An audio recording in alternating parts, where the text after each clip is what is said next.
Hey, I'm Kyle. I work at Packetlabs. I'm a lead researcher, and I do the crypto smart contract penetration tests.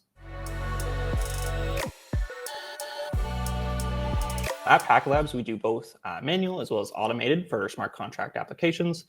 Now, with that, we don't only check for vulnerabilities, we also check for errors within your coding practices, right? So things will save you gas. Now, of course, depending on the application, a penetration test is the difference between you saving millions of dollars and losing it.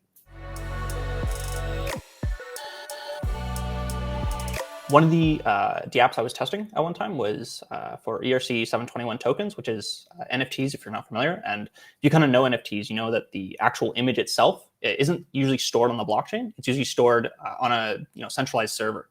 And so what I found was the application itself had a vulnerability where I could change that image itself. So you could have purchased a nice image, and I could just swap it out for something random. Technically, you still own it, but you just own a random image at that point. So it was pretty interesting to see the effects of that. Really, any company that's trying to get into like Web3, it's not hyperbolic nowadays to say that the difference in like an insecure coding practice could result in millions of dollars of losses. So it's definitely something you want to get on quick. There's definitely a lot of tips you could give someone. Realistically, it's about documentation and having other people review your work, right? So, someone might identify, an insecurity within your code. The documentation really helps with that. It's one thing you can improve on. There are definitely other things.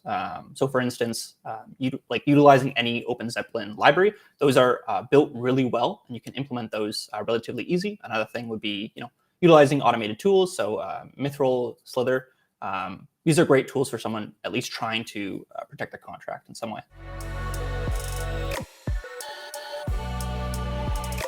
At Packetlabs, we do things a bit differently. One of the things, when I was kind of going through the SWC registry and other reports, I started to notice that a lot of companies, they'll just run like Mithril or Slither, and these are automated tools. And although they're good, it really misses out on the fact that you're not doing any manual review, and arguably that's where a lot of the most critical vulnerabilities are found.